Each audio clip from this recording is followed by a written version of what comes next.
Welcome to the Big Bets on Campus podcast. I'm Mike Calabrese, joined by Greg Waddel. We are going to get into the college basketball slate coming up this weekend. With college football winding down, we are ramping up our college hoops coverage. That means a lot of Greg, a lot of Stuck, and some other players in the Action Network universe checking into the game, including Tanner McGrath. We're going to have programming all the way through the Final Four of the season, the National Championship, Selection Sunday, everything you've come to love about March, but it's starting here in January. So, Greg, I'm going to throw it to you to get us started. We like to start with some high-level observations about the college game, sprinkle in some futures before we get into our Friday, Saturday, Sunday picks. And college basketball, a lot of movement. Tennessee just got thumped, starts the season with an undefeated run, number one in the AP poll, and then they lay an egg at the O-Dome.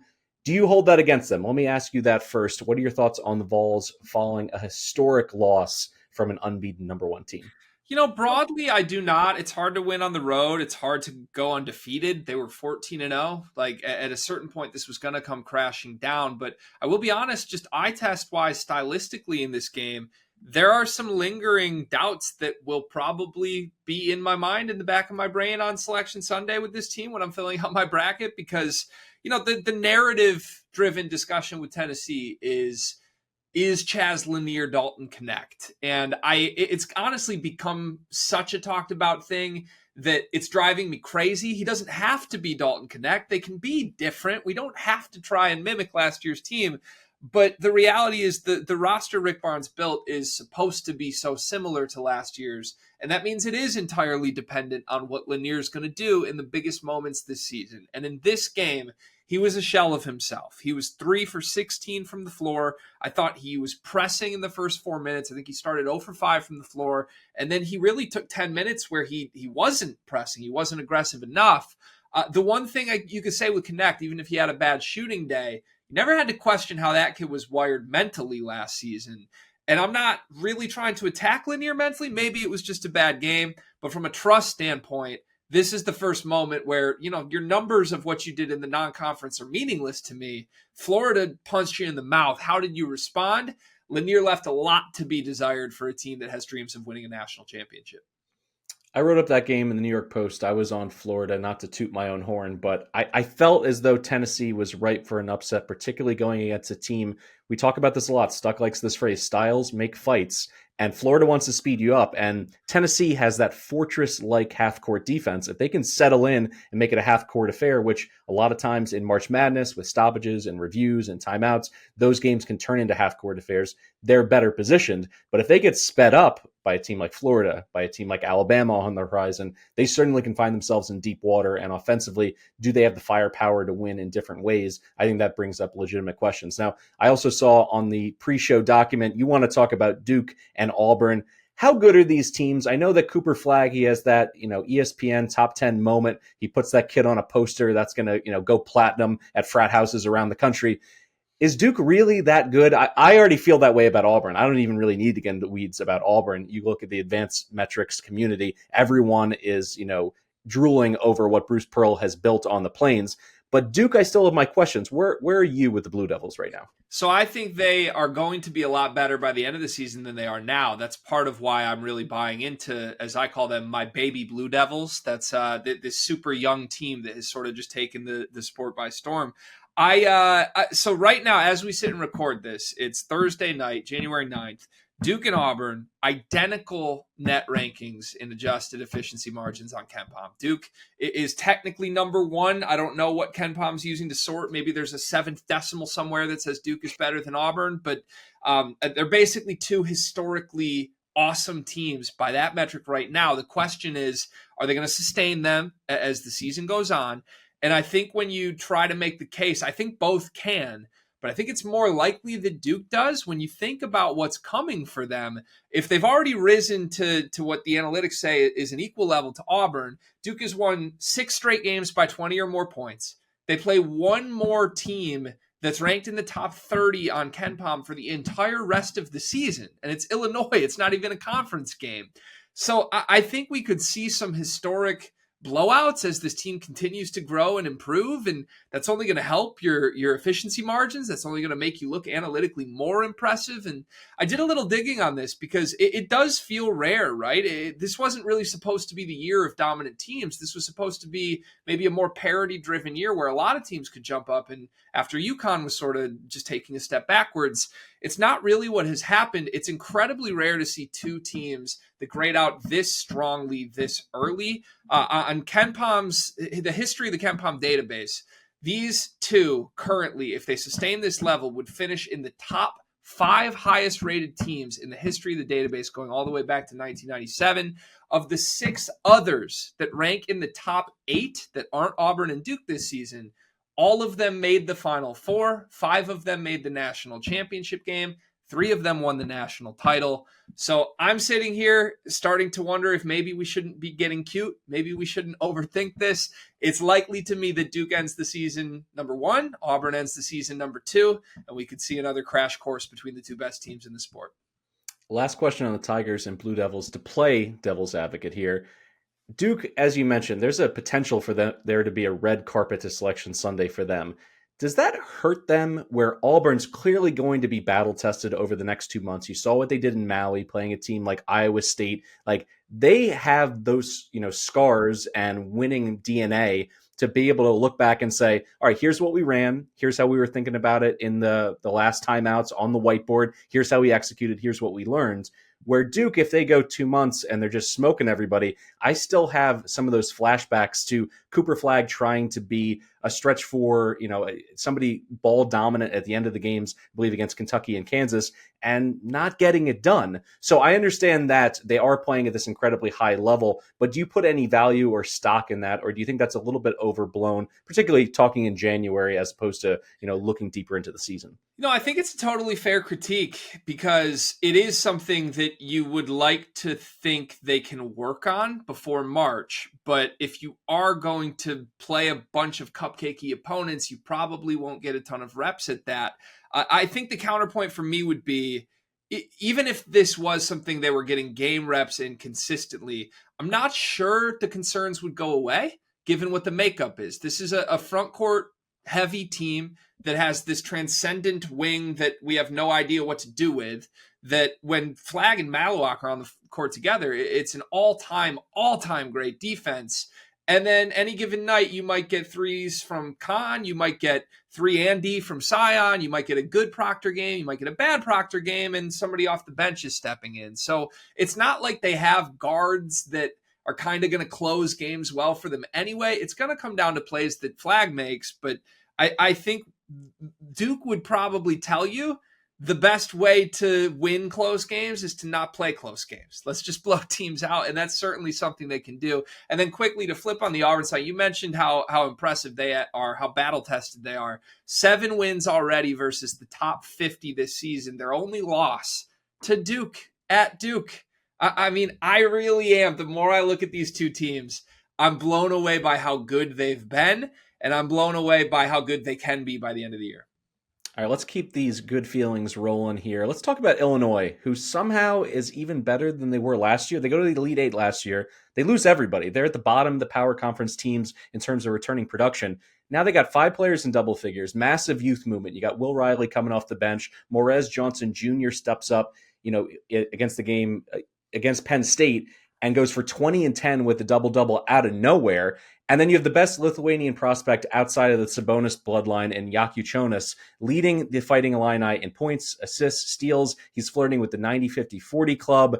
He's suddenly in the conversation to be a top 5 pick in the NBA draft. I thought this team, to be honest, in the preseason would be sink or swim with Kylan Boswell at the point. If he was able to take a big leap from what he did at Arizona last year, I like their chances to finish in the top 3 in the Big Ten. Boy, was I wrong, because he still can't shoot. Yes, he doesn't turn over the ball. He's not required to be doing all that much playmaking for the Fighting Illini, but he's just a secondary player in terms of this, movie that Underwood's putting on. And I got to say, I love Underwood. Everything that he's done, going back to his time at Stephen F. Austin, they were a point away from making it to the Sweet 16 and that heartbreaker against Notre Dame. And when you look at their losses this season, Their only losses, they got 3 of them, an overtime heartbreaker at Northwestern, no shame in that one. Tennessee by 2, and then they got in a track meet with Alabama. That can happen to anybody and lose a game like that. So what are your thoughts on the Fighting Illini to both win the regular season title in the Big Ten, having just gone to the West Coast and completed what I think there's going to be a lot of ink spilled on this, and rightfully so. This is a national conference now. This is an airplane conference. Being able to handle your long road trips and be able to stack some wins, they crush Oregon in historic fashion, and they avoid a letdown against the Huskies. Really, at this point, I think the last road trip for them is going to be at the rack at Rutgers. And right now, without Dylan Harper playing at Player of the Year levels, they're not all that intimidating in terms of a road matchup. So how high do you think the ceiling is on the Fighting Illini? It's national championship for sure. And I think it's a little weird to say it out loud. People are coming around to realize how good this team is. And it's kind of funny to me as someone who's watched every Illinois game, and we cover the Big Ten so much on our YouTube channel. It's funny that the moment of awakening for everyone on Illinois is after a game without their best player. This is one of the most impressive wins I can recall in the last decade of college basketball, the way they just slaughtered a Penn State team that I think is pretty good. Let's not forget, Purdue went to Penn State a couple weeks ago, and Penn State was up 20 points before the first half ended in that game. So, it's one of those things. Illinois became sort of this darling team down the stretch last season with the story of Terrence Shannon, how he returned to the lineup and ultimately was found innocent of the crime they accused him of. And, it was just kind of this feel-good, fun team to watch that had been through so much. And everyone believed there was a Final Four title ceiling for that team by the end of the year. This year's team is better than last year's team. Ken Palm agrees, but it's better because they have a constant this year. Last year, they wanted to score 100 points. They were 3-point reliant, and if they didn't make shots, you never knew what was going to happen.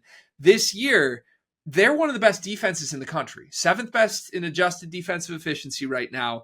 They do so many elements of the game of basketball at a dramatic rate that favors them and hurts the opponent. They are a great offensive rebounding team. They don't give up second chances. They are a team that shoots a bunch of threes. They don't allow 3-point attempts. It is just a smart formula from what Brad Underwood's doing. He's got size at every position. He's got a superstar in the backcourt. And, it might take another month for people to realize that this team is better than last year's team, but there's going to be a certain point where it's a wake-up call and everybody's scooping up to pick this team to maybe win it all this year. And I really don't blame them. You did mention Big Ten title hopes, and I got to comment on this.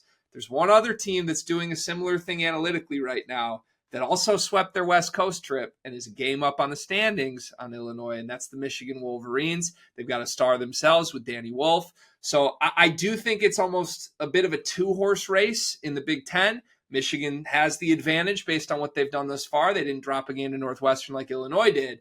But come March, give me the Illini to go the furthest out of this Big Ten conference. All right, a little bit of a palate cleanser after all that positivity. Give me your quick rants coming into the weekend, something to get off your chest, maybe a team, a player, a coach.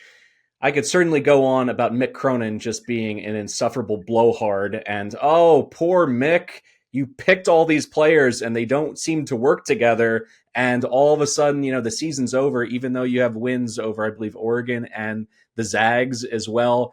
He is one of my least favorite people in all of college sports, and to see him just being a full-on crybaby after getting worked by Michigan, who you just mentioned, it's not a bad loss. Yes, they needed to show more fight in that game. That rant I'm going to put aside. I'm going to get more specific on another team in the Big 12. Where are you going here? So I got a question for you, Mike. Did you ever watch the show Dexter? I love Dexter, yes. It's a fantastic show. As long as you skip the last couple seasons, it was a fantastic show. It went on a little bit too long, I think, right? Maybe the first half of the 8-season run of Dexter was fantastic, and the last half was, you're still watching it, but it's not as great. Well, after those 8 seasons ended, they took some time away, and that was probably a good thing. Then they brought back a sequel series. Now I'm getting ads for a prequel series. How many different versions of the same show that are watered down and worse than the original am I going to have to watch to get to the end of this series? Guess what? That's John Calipari at Arkansas for me. I'm done with this experiment. I think John Calipari is done with this experiment.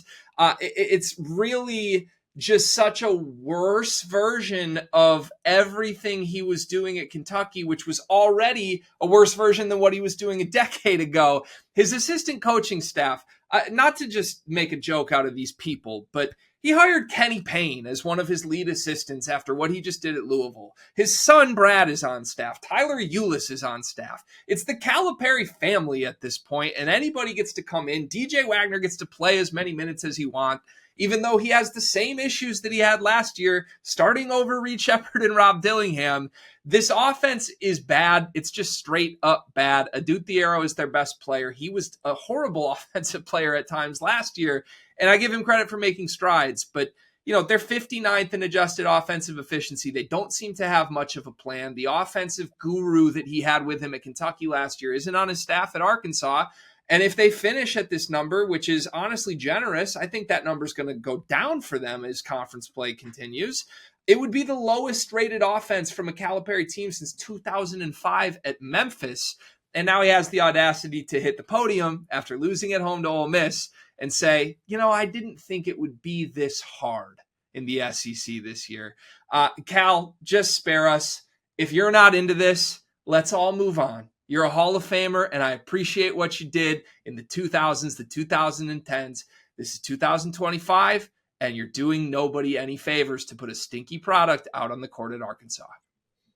Speaking of not being ready for the SEC, I misspoke a moment ago and said that I had a Big 12 team to rant about. It's actually an SEC team, but have they even really arrived in the SEC? Texas, looking at you. You get drilled by A&M. You get boat raced in the early going by Auburn. I think if somebody just looks at the final score, they say, hey, that's a good loss to an Auburn team, only losing by 5. They're down 16 with 5 minutes to go in that game. And really, they've been lousy since Thanksgiving. UConn controlled the game against them. I mentioned, the Aggies absolutely thumping them by 20. And a lot of this is on Trey Johnson. And I know that he's dealing with a hip injury. He comes back. He needs to be special. Otherwise, is this team not going to make the tournament? You look at Bracket Matrix right now. They're on that 10-11 line. They are certainly in danger if he doesn't get it going, because against A&M and Auburn, he shoots 7 for 26 from the field, 0 for 8 from three-point range, did very little on the glass or facilitating for his teammates. And when you look around that backcourt, who is going to help them score? Jordan Pope, if you take away his game against New Orleans, no disrespect to the Privateers, he goes for 42 in that game, but he's been so quiet everywhere else. He's been held to 11 points or fewer in 10 of the Longhorns' 15 games this season. I'm selling on Rodney Terry. I think, this turnaround is going to be it's going to be uphill at this point, to be honest, because you got Tennessee, you got Oklahoma, you got Florida on the rise, and 2 of those 3 are on the road. I think this Texas team is going to take on water in a really deep SEC. So I'll throw another log on the fire of teams that are throwing up the white flag early here in SEC basketball play. What are your thoughts on the Longhorns and their struggles, and specifically Trey Johnson's struggles? I love Trey Johnson. If he's not himself, this team has no chance. And that's what I've seen since he returned. If you really step back and think about it, Rodney Terry brought in some of the losingest players in college basketball from last season. Jordan Pope, Tremont Mark, Arthur Kaluma probably combined for more losses last year than any trio of players that now start at their new transfer destination. And I don't know if he had other choices or not, but there's a lot of services out there that can tell you what a player's good or bad at. Winning should be one of them. Have you been in a winning locker room or not? And, he's kind of in what I call the Juwan Howard zone, Mike. This is something I've been through. Fans reach a point where it's almost better to bottom out historically awfully than it is to hover in what I call the Mike Woodson zone, which is you're just good enough to keep your job. And now we're on year 4 of the same issues, and you can't even sell out your home games anymore. That's where Texas is. It's a scary place to be at the bottom of the SEC this season. Before we get into our plays for the weekend, we're going to talk some futures. Once Stuckey joins us in the next episode, we'll make this a round table feature. We'll vote on it. He'll be the deciding vote to see who we're going to add to our portfolio. But I'll keep this short because we talked about the Fighting Illini a ton. I like him at 8-1 over on DraftKings to make the final 4. Their schedule breaks in a really nice way. I can see Illinois fighting their way up to the 2 line if everything kind of plays out the way I'm envisioning down the stretch. I mentioned they already did their West Coast trip. They got that Rutgers trip on February 5th. The rest of it is pretty manageable in terms of travel. And that's something that you need to take, a cautionary look at. This is basically an NBA league. You're going to have those nights where you're going, Tuesday, Saturday, when you're flying back and forth across the country. That has to come into play. College football, we talk a lot about situational spots. College basketball, sometimes we miss those on a season-long basis. But at this point, the Illini have done their hard work early in the season. I think they're going to benefit. They also have a huge opportunity on February 22nd at MSG. They're playing Duke on a neutral floor. They win a game like that, all of a sudden they have a mulligan if they flame out early in the Big Ten tournament and still being able to achieve a top 3 seed. As I said, I love what Underwood has done. He went 89-14 at Stephen F. Austin. You just mentioned it with Texas and the players they brought in. Winning is a habit. He has brought that habit to Champaign. I'm a believer in this guy. You look at the last 4 years in Big Ten play. He finished second, tied for first, tied for fifth, and second. I think he's going to have a top 3 finish here again. And I think 8-1 is plenty of value on a team that I don't even think they've hit their ceiling yet. If everybody's healthy, hopefully the news that's, losing their star Lithuanian NBA millionaire was just a tiny little blip and not something to monitor going forward. A forearm injury. This isn't tennis. Hopefully this is not something to get ourselves all worried about. But whenever there's not hard reporting, I always kind of bristle just a little bit. So before firing this in, see if you can find out the latest piece of information on his availability. Otherwise, I'm all in on the Fighting Illini. I'm right there with you. You don't have to talk me into betting on a Brad Underwood team at this point. Let's just hope he doesn't see Dan Hurley at full strength again in March. But luckily, I don't think we're going to have to fear that for much longer. I got one future for you as well, Mike. I'm looking at Ole Miss to make a Final Four. So let's step back on Ole Miss for a second because they are not the sexiest team in the SEC. There's quite a lot of headline makers in this league, and we just talked about how great the league is as a whole. For anyone who makes it out of the middle of the pack in the SEC, you're going to reap the benefits when you get to March because you're going to be tested and your resume is going to be full of quality wins, and you're probably going to get a pretty flashy seed opportunity here. I think we'll see quite a few SEC teams on the top 4 seed lines. It's not out of the question that Ole Miss gets there. Let's not forget, the last head coach to play in the national championship game from an SEC program or currently at an SEC program, Chris Beard and Ole Miss. They're 2-0 in conference play right now. They already have 5 wins over top 100 opponents. This value at 20-1 has them as if they are the 9th best SEC team. Ken Palm currently says they're the 7th best SEC team. I think that's a little bit low as well. I think before this season ends, you're going to see them leapfrog a team like Mississippi State, potentially even leapfrog a team like Kentucky and end up closer to 4th or 5th best team in this league. They can go anywhere. They can play anywhere. They go 9 deep. Their top 7 are all in their 4th or 5th year in a college basketball program. They really are just a well-rounded basketball team.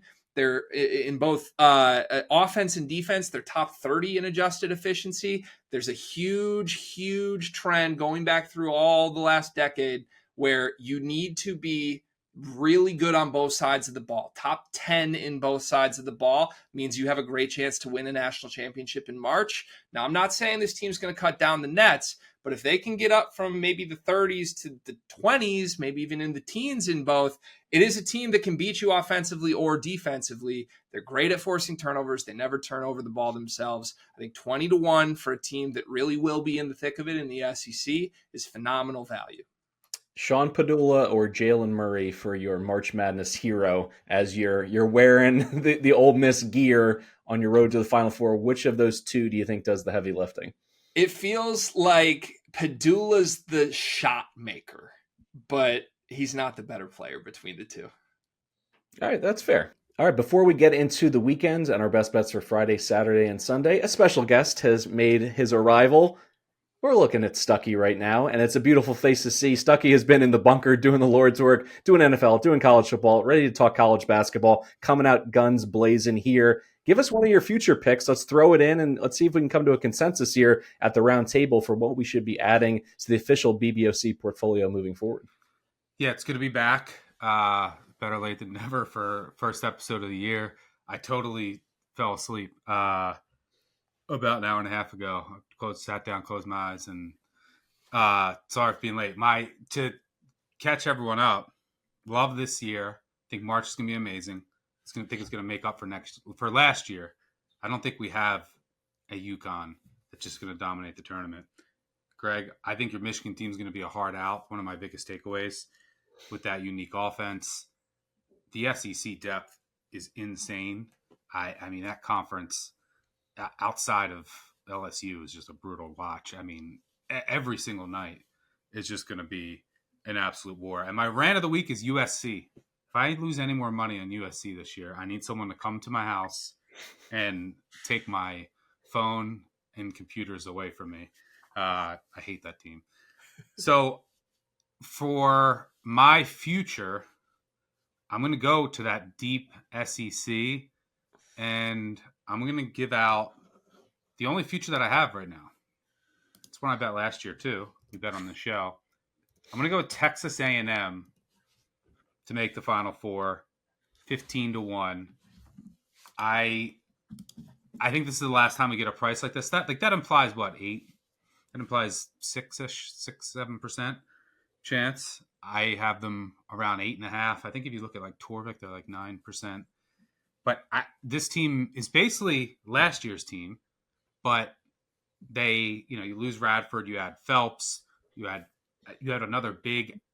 They're as experienced as you can get in the country. They're well coached. They have a guard, and Wade Taylor can always take over a game, and they're kind of just matchup proof. Their defense is better. They're kind of matchup proof because if you get their threes falling, like I always said, great. If not, they're going to get a million offensive rebounds. And with their defense, they're going to be in any game. They can beat anybody. I love this team. They're super experienced. I love their backcourt. I love what I saw last night. Go to Oklahoma. Wade Taylor's out with an injury. They were down. I think they were down 18 in that second half. And Phelps takes over that game. I think that was just a huge, huge boost for him and that entire team. I think that there's a 15-1 still out there. I know that you guys went with you just filled me in. You went with Ole Miss, and then who'd you go with again? Illinois at 8-1, which I agree with both. I like both of those teams. Illinois is super talented. Them and Michigan I think that they're the Big Ten teams that I think have the best chance of making the Final Four. And I don't think it's a coincidence that both went out to the West Coast and took care of business on a West Coast road trip. So do you want to vote for these to add our first one? Let's do it. All right. So we'll do, if you're new here, we each vote for one, and you can't vote for your own. If it's a tie, then I'll break the tie as the host. So, although my punishment this week should be that I don't get to break the tie. Calabrese, you get to break the tie if it's a tie. Fair enough. Hold up 1 for Ole Miss, 2 for Illinois, 3 for Texas A&M. So 1 Ole Miss, 2 Illinois, 3 for Texas A&M. All right, 3, 2, 1. All right, we're going with the Illini. Do you want to add a quick sentence or two? I mean, essentially, Yak Yachonis, I just need him to not be in any legal trouble or have any serious lingering injuries from his apparent forearm injury. He's got cuts on his arms. Like, something weird's going on. But we've seen this with this Illinois program. Lots of weird stuff happens, and sometimes it shakes out and it's totally fine. But they cannot miss this guy. He is everything. He is somebody with triple-double upside on a nightly basis that you don't hear that statement said all that often in college basketball. He is going to be the player to drag them to the Final Four. Not that this is a one-man show. They certainly have depth. They have players coming off their bench. I love the potential of Will Riley to get more involved. Johnson, we just saw him against Penn State and what he was able to do. Please, please, please, though, this Lithuanian superstar, I need him. I need some good intel before I punch this in. But 8-1, I think, is a number that's probably, if you're listening right now, open up those DraftKings apps. That's not going to be hanging around for all that long. So maybe you should fire regardless of the uncertainty surrounding Yaku Jonas. Greg? I love how desperate Mike is for the Lithuanian. I mean, I can't knock that whatsoever. No, before you got on, Stuck, I hit the exact point you said. I love Illinois and Michigan. They do very different stylistically, but very similar profile-wise in what they're good at, and it's such an advantage game to game. I believe in the talent level of this Illinois team. I think you look at the other top 10-ish teams in the country or the favorites to potentially win a national championship. Illinois is more talented 1 through 8 than every team that isn't Duke here. There's no reason they cannot make a run all the way to the Natty. I think, both, as you alluded to, I think both in a tourney setting too are difficult to prepare for. So, I mean, even during Big Ten play, I mean, when teams get familiar with them, it's still they're still going to be tough to beat. But especially when they get outside of conference play, and Michigan with those, like, how many teams can play like Michigan with those two bigs, and they are just a matchup nightmare. There's not many teams that can match up. If Michigan I'd be scoring 94 in UCLA. That's super impressive. But if Michigan just, all they got to do, and they have time to do this, just clean up some of the turnovers, and man, they're going to be dangerous. But all right, so that the first future of the year that we're adding to the official portfolio is Illinois to make the Final Four. We'll do that once a week throughout the season. All right, so let's get to rapid fire bets. We'll look at the weekend. We obviously don't have any lines right now, but we'll just talk about matchups or games that we do have circled. Calabrese, I know that you have something for Friday night. Fairleigh Dickinson catching 2 at Lemoyne. The Dolphins should not be laying points against anybody. I know that they're both 5-11. This is one of those games you immediately swipe past and you say to yourself, this is absolute trash. Why would I bet on this? Well, Lemoyne's strength of schedule to this point, 5-11, 193rd in the country. Fairleigh Dickinson has taken a ton of paycheck games. They're top 100 in strength of schedule, and the Knights are road warriors. They're 9-2 against the spread on the road this season, covering 5 in a row. That includes keeping things close with Nova, Minnesota, Boston College, all sweat-free covers. They finally get into NEC play. They go on the road and bam, outright win at Wagner as a dog. They crush the Seahawks by 12. Terrence Brown is probably the best rebounding guard among low major players, and he's a walking bucket. He's averaging 22 and 6, despite, as I mentioned, playing 6 power programs already. They defend the three-point line really well, and I think that's where this game is going to swing. Their opponents are shooting less than 30% from long range, and Lemoyne already struggles in that department. So the fluky nature, the three-point variance that we talk about a lot, the Dolphins are 330th in three-point accuracy. So I'm going to throw in one last little tidbit here on Lemoyne. I know this is not what people are listening for, but if you want a little extra confidence, maybe take Fairleigh Dickinson on the money line. The Dolphins combine for one of the worst turnover margins in the entire country, and they also are just dreadful on the glass. So extra opportunities, turnovers, offensive boards, knocking down threes, none of those things are going to happen in this spot. So give me FDU. All right, good stuff there. Greg, I'll throw it to you. I don't know if you have anything Friday night or if you just want to get right into Saturday. I got one for Friday night. We've talked a little bit about Mick Cronin on this very episode. And gentlemen, I am suspicious that this UCLA team may be a sheep in wolf's clothing, and the clothing may already be coming off with back-to-back losses last week. Everybody expected that home game against Michigan to be the return to form. It's not easy to go to Lincoln. They got by Hoiberg, and, they really put up a stinker. I mean, it ended up a blowout loss, but Michigan built a huge lead in the first half like they seem to always do. UCLA did claw back in the second, but they had this massive opportunity, 4-point lead with Wolf and Golden on the bench in foul trouble. No Roddy Gale for Michigan, essentially down 3 starters. And I did not like the fight that I saw from UCLA in that game. I don't think Mick Cronin did either.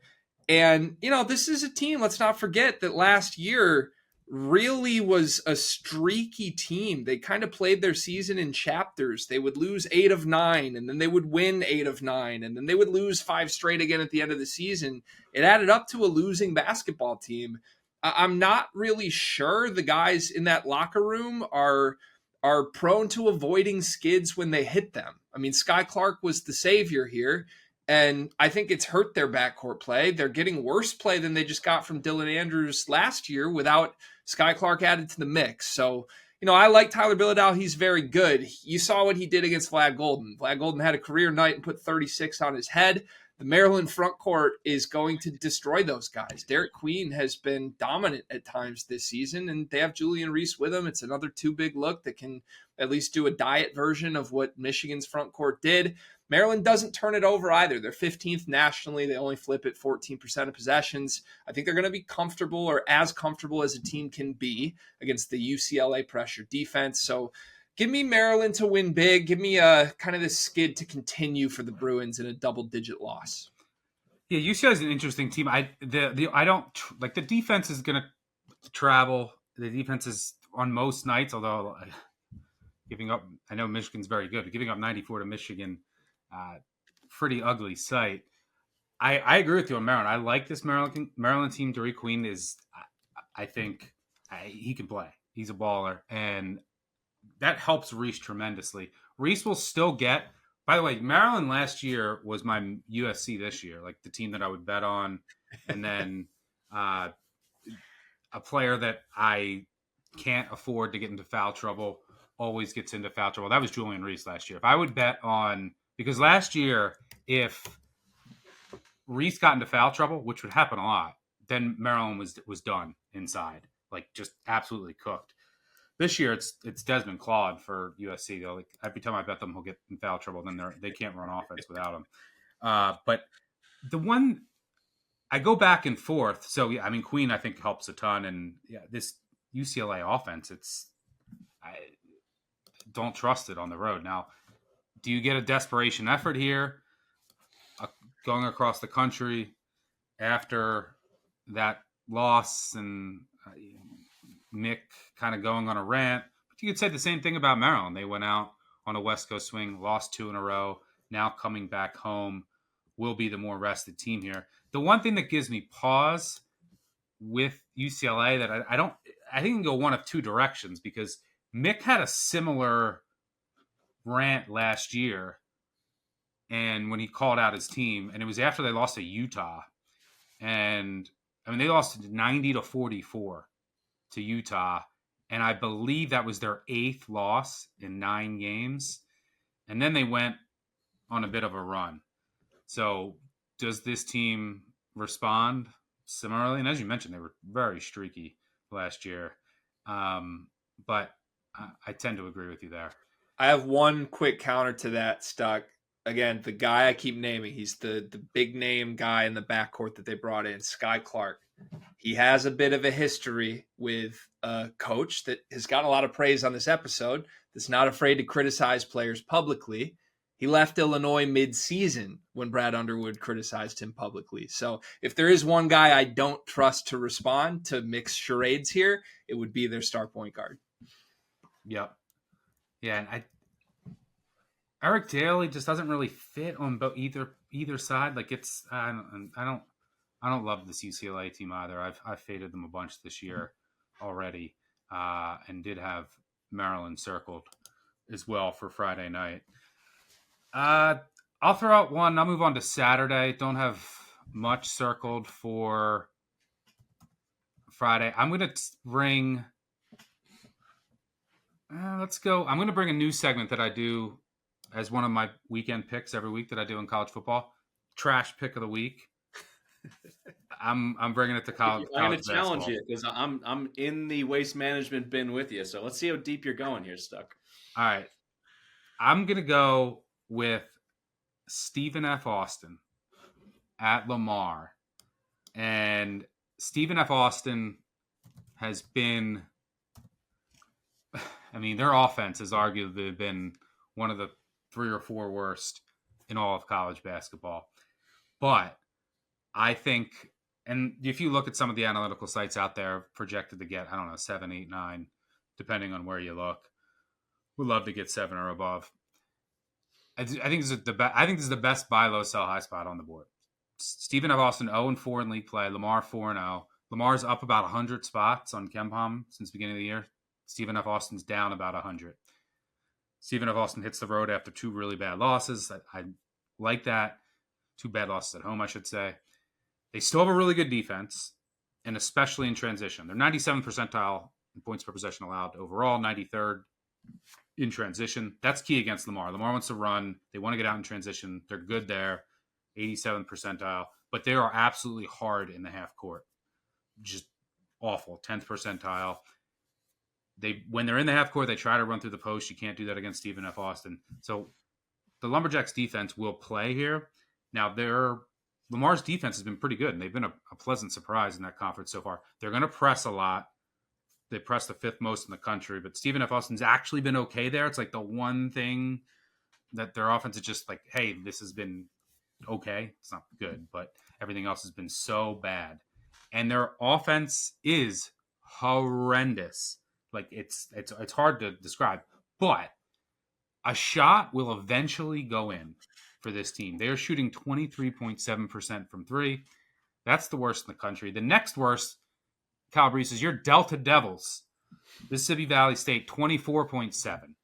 And if you're worse than Devils got their own shout out on The Athletic, just talking about how hard it is to win down there. I appreciate a little bit of notoriety for them, but I agree. I thought for sure you were going to transition to the next worst 3-point shooting team, Texas A&M, but I think they're actually 100 spots better than Stephen F. Austin from long range.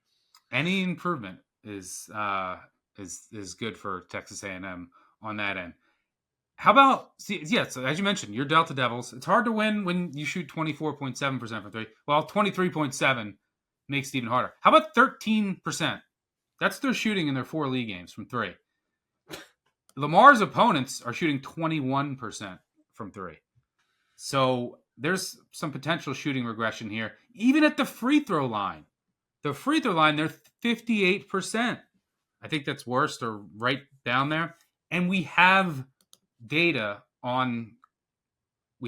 data on guys on their roster. They're one of their bigs is shooting like 55% on pretty high volume. He's a 75% career free throw shooter. You can look at you have guys that are 32, 38, 36% career 3-point shooters that are shooting 22, 25, 27%. So I think this is the very, very bottom. Their defense will play here. There'll be both teams will get a ton of offensive rebounds. They just can't turn it over a million times is what I worry about. But I think this is a good spot to buy low on Stephen F. Austin. So that's my trash pick of the week. Calabrese, where are you headed next? I mean, look at this. You parachute into the episode. We already have synergy because I'm also on a Lumberjack team here. Give me Northern Arizona catching the points at Montana State. Bad luck recently for the Jacks. They blow a 9-point lead with about 5 minutes to go against Idaho State at home. That was a bad loss. Then they get into a 15-round fight with Weber State because they lose their best player in the front court. Carson Tout gets ejected just 8 minutes into that game. So instead of blowing out the Wildcats, it's a 3-point win for them. I think that's suppressing this line. And if they just close out the Bengals in Idaho State and have Tout play that entire time against Weber, as I mentioned, he averages 14 and 11 per night. I think this number is closer to a pick'em. Now, why is this number going to be north of 2 possessions at all? At least, the projections from Bart Torvik and Evan Mia. Well, Northern Arizona has gone 9 years without a winning record in the Big Sky. I know that they're off to a good start here. There's a promising, stats around them. They certainly have an inside-outside game with Tout and Trent McLaughlin as well. But this is a game that I think is going to be a coming out party for Northern Arizona here. And a big part of it is they have not beat Montana State in their house since Obama was in the Oval Office. I think this is an opportunity for them to finally stake their claim that they're going to be in this regular season race for the Big Sky crown all the way through late February, early March. I think they're going to get it done. And I love that we're already back on schedule here, Stuck. We're talking about 3-point regression. Despite a 5-10 start to the season for Montana State, the Bob's opponents are shooting 27% from long range. Northern Arizona is a better shooting team than that. I think they're going to get it done with their best players on the floor. The best 2 players on the floor are playing for Northern Arizona in this one. So any number above 4, I'm taking it. I'm seeing projections between 7 and 8 points. I think that's just a historical overreaction to what they've been able to do on this long road trip. This is one of the longest in all mid-major basketball. this is just one of those spots where I think the historical data is leading the public in the wrong direction. So I'm going to go with my man, Carson Tout, to get off the pine after that 8 minutes. He's going to have fresh legs in this one. I'm going to see a double-double for him. Let's call it 16-12, and they get it done on the road. Max Agbunkpolo for Montana State, who, they've taken a nosedive the past couple of years. He's still around. He was at USC like 6 years ago. Greg, where you headed next? I assume you're going to Saturday? Yeah, I'll go to Saturday. So the theme of my picks for this weekend is tearing down big brand teams that I think are a tad fraudulent, that the market hasn't caught up to yet. And I'm coming after the two-time defending national champs next. I don't like this UConn team when fully healthy. I certainly don't like them without Liam McNeely. He is so important to everything that they do. Just point blank, they don't have a bucket getter without him. They have to run special set-based offensive stuff, which, yes, Dan Hurley and staff are phenomenal at, but it is not nearly as dangerous or as potent when you don't have players that can just read and react, put the ball on the floor, and take those advantages that Hurley and staff create for them and capitalize on them. Which McNeely does. You saw that in the Gonzaga game. Right, yeah. And McNeely has shit to him. It will work long-term. When he's back, you can buy, hopefully, a dip from them, honestly, if you're looking for value. But for now, I mean, you saw it at the end of their loss to Kyle Neptune and Villanova a couple days ago. They had no idea where to turn with a minute left. They had about 5 possessions to try and win this game. And it was a lot of just killing clock, dribbling nowhere, Caravan needing to save the day, and that's not his game. So I look at this Georgetown team. It's a good spot for Georgetown, in my opinion. Georgetown at home here, off of the Marquette loss, where you could argue they outplayed Marquette for big stretches of that game. Marquette, to me, head and shoulders above every other team in this Big East Conference. If you can go on the road and hold up against that pressure defense, I think you can hold up anywhere here. And my big concern with Georgetown is turning it over. That's not a concern against UConn. Yep. Really, UConn's offense right now relies so heavily on shooting well at the rim. And even in that Villanova game, they were 70% from 2-point range. It still wasn't enough to win that game. They're not going to get that on the road at Georgetown. Thomas Sorber has been quietly one of the most spectacular bigs in the country. They have a top 5 2-point percentage defense. I think they have the advantage in the front court. I also think they have the best guard in this game in Malik Mack. I like Georgetown to win this game outright, and my guess would be you get plus money at home. Yeah, I agree. I have this circle too. Sorber's been great in running that Ed Cooley offense, and Cooley seems to be turning that program around. Will Epps play, and how important is he that he does for you? It would have been a no touch for me before seeing the Marquette game. I am hearing just pure questionable right now. But to me, they looked good enough without Epps against Marquette that I don't think I need him in lineup. It would just be a bonus. Yeah, I've been really impressed with Georgetown. I mean, Sorber has exceeded all expectations as a freshman. The pieces just seem to fit together this year. And you're right, the turnovers are an issue, but that's not an issue against UConn. They don't really get to the line, but they might be able to against UConn. UConn, you mentioned like their offense. Their offense is still really good, although they do miss McNeely. I really don't like this team without McNeely.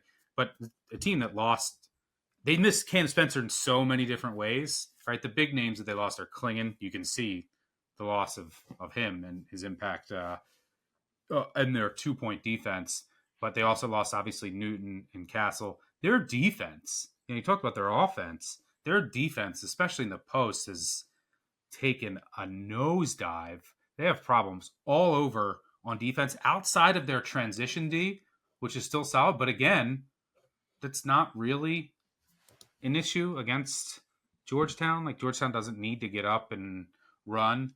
So, yeah, I think the market still hasn't fully caught up to this UConn team, especially without McNeely. I'm sure the staff will figure it out, but I also don't think, like, I don't really like to say this out loud and to doubt Hurley. I'll go around the horn. This is a team that's, to me, I'm going to say first weekend exit. Would you agree? Yeah, Cam Spencer's not walking through that door. Like he was able to translate the fire from Hurley into the kind of aggression and toughness on the floor that they need. Now it's just Hurley like waving his arms like he's one of those crazy inflatable tube men trying to get people to the used car salesman like office. Like this team does not, I don't think, does not have the kind of leadership on the floor and in the locker room to be able to navigate, which I think there's some tricky matchups within Big East play. There's some clear situations where there's going to be some dogs who finally have an opportunity to take a shot at UConn that they've just been absolutely blown off the floor in the last couple of years. So I think they're going to take some losses, and not in the same way in the past 2 years where January they just lost focus a little bit and then revved up the engine and won 15 of 16 to close the season. I think I agree with you, Stuck. I think UConn is a team that has a lot of issues that I don't think it's going to get fixed this year. This is an off-season portal, look in the mirror. You didn't bring in the right pieces this year. What did you learn from that early? How do you move on next year? Yeah, and there's no Klingon. I mean, the loss of Klingon on the defensive end can't be understated. Can't be overstated, excuse me. I'm going to go – let me go to Big 12 play. This is the spot I had circled. Texas Tech at home against Iowa State. I love this Iowa State team. The Final Four good. I think everyone would agree there. They added post scoring in the portal, which was kind of a weakness last year. You bring in guys like Jefferson and Jackson. They've gone from the 34th percentile in post scoring in points per possession to the 99th. I love Curtis Jones, one of the best spark plugs off the bench. He can get red hot from three, but if the offense is sputtering, he comes in. Love this team. But it's a good matchup and a good spot for a Red Raider team that's, I think, finally finding a stride now that, Toppin is back and fully assimilated into the lineup. What does Texas Tech do well? They do a good job denying at the rim. They deny in transition. Those are important things against Iowa State. I do worry a bit about offensive rebounding for Iowa State, but Texas Tech has the shooters to beat Iowa State's no middle. And that's key here. They also don't turn it over. They can get after the offensive glass. That's important against the Cyclones. They're amazing in cutting action, 98th percentile. That's one of Iowa State's biggest weaknesses. They're third percentile defending cutting action. And Texas Tech is not reliant on transition offense, which you're not going to get against Iowa State. I think this is an undervalued home court in big games. So while I love this Iowa State team, I think this is a good spot and a good matchup for Texas Tech. Guns up. Greg, you have any thoughts there? No, I like the Texas Tech backcourt too. Like Elijah Hawkins has been a really underrated ad. And I think in order to really feel good about fading Iowa State, you've got to believe in whatever the guard play is of the side you're taking against them. So I agree with you. The spot is great for Texas Tech, and I think they can hold up well. Calabrese, what else you got? On Sunday, I really like UAB. They're playing on the road at FAU. If they're catching any points, I like it. This is going to be a money line play one way or the other for me. This is kind of a conversation of, is there a team that's going to emerge that's going to challenge Memphis or at least slide into that 2 slot in the American? And I think UAB finally pulling out of that early season nosedive. They're 4-1 straight up in the last 5. Their only loss there, a buzzer beater in Denton to North Texas. The Mean Green are pretty tough on their home floor. I'm not going to hold that against them. Lendenborg is playing like the AAC player of the year we thought he might be in the preseason. He just gave Tulane 25, 13, and 8 with 4 stocks. So he's doing absolutely everything. When he stays out of foul trouble, this is a kind of player who can elevate an entire team.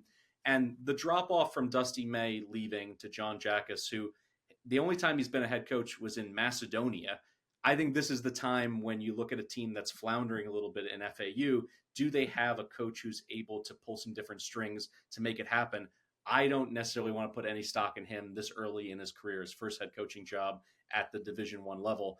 And the thing is, like, FAU is who they are. They want to speed you up. And in a lot of cases, playing an up-tempo brand of basketball is going to help them in the American. But UAB isn't one of those teams. They're comfortable running and gunning. I think this is going to be an issue for FAU. They're just awful on the glass. And I think they lose shooters far too often. If you watch the Owls play this year, there's a reason why opponents are shooting 40% from 3-point range. It's not just random 3-point variance. People are wide open on the perimeter. So when you add that to what they have on the low block with Lendenborg, I think UAB is going to be able to win this game and really create a lot of turnovers and do a lot of work on the glass. Even if they don't necessarily shoot all that well, close to 50% from the floor, they have different paths to victory in a critical road AAC game. So I like the Blazers. All right, let's go out west. I'm going to go Boise State, projected some of the analytics like 6-7 point underdog at Utah State.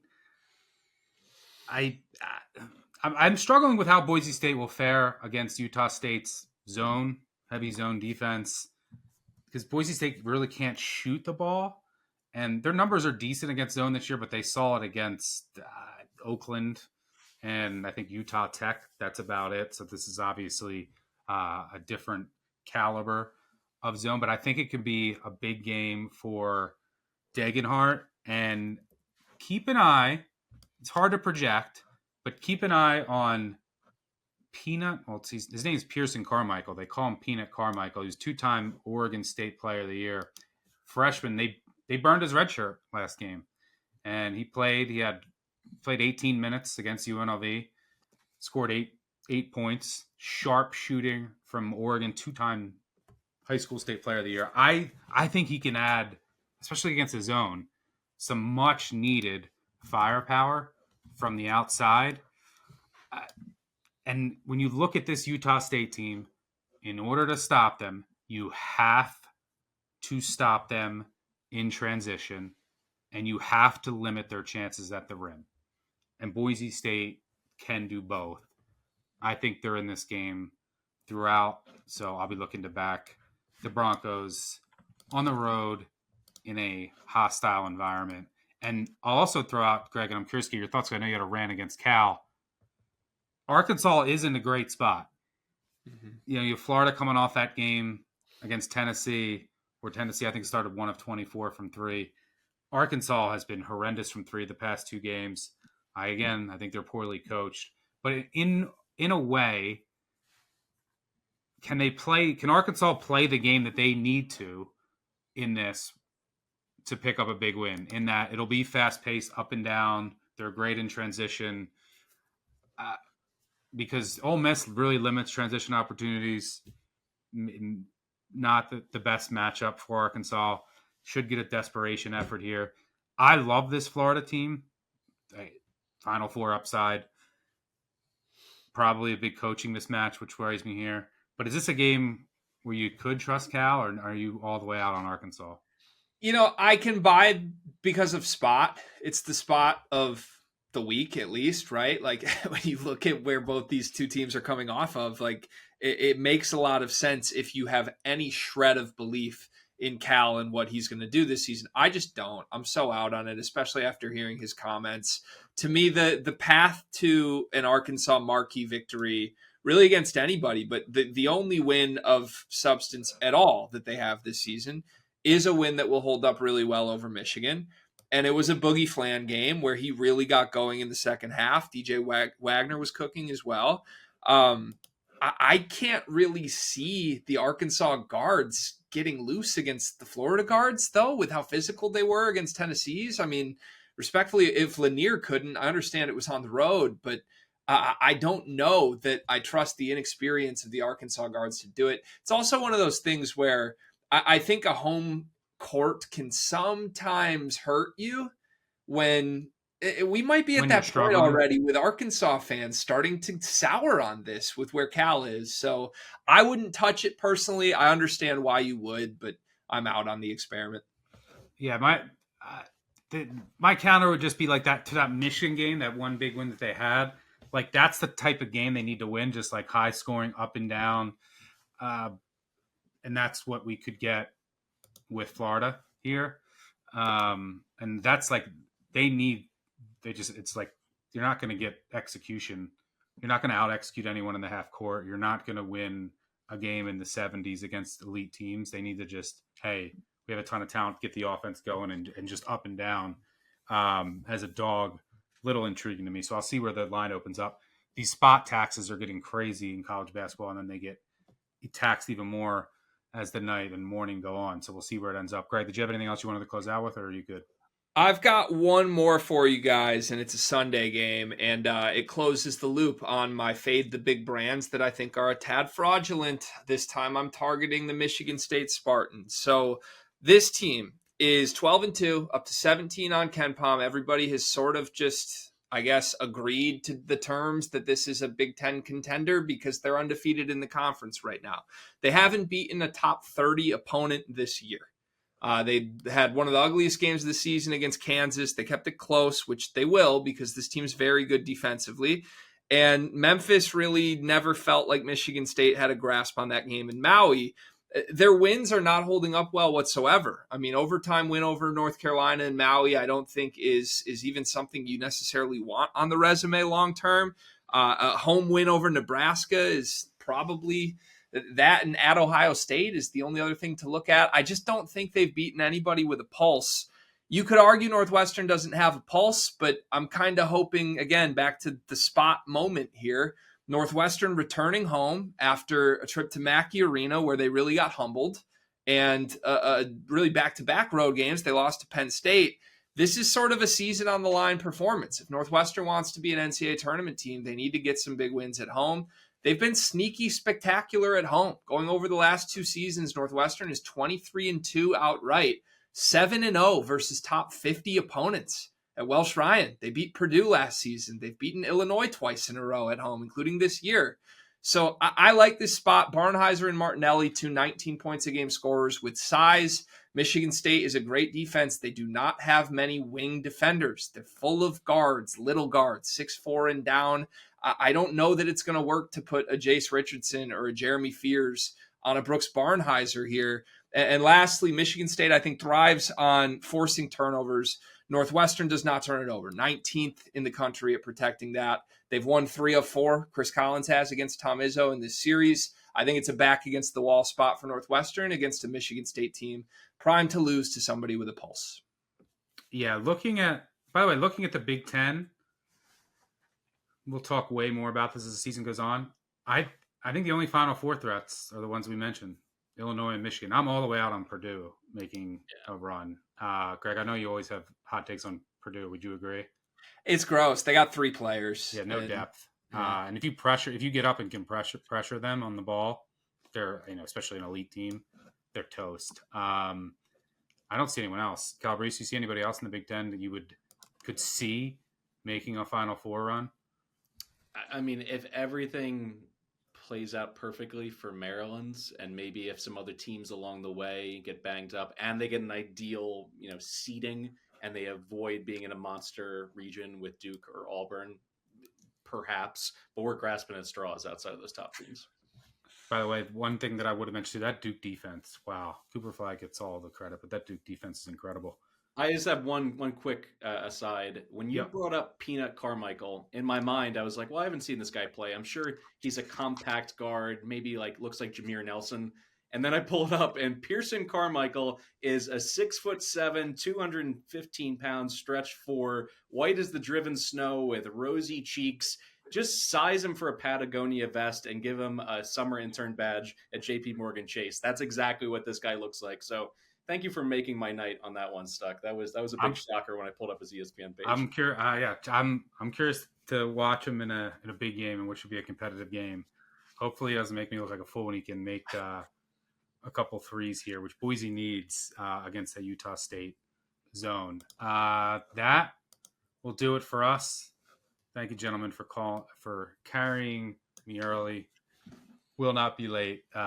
Rest of the season. Had to keep you on your toes on my first episode. Added a few to the portfolio. Got some spots circled for the weekend.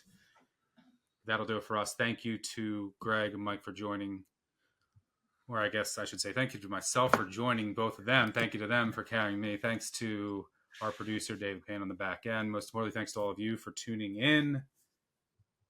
Good luck on your wagers this weekend. Enjoy the playoff football, the college basketball, to supplement it all. It's conference play. Everything is getting good. We'll see you next week. Cheers.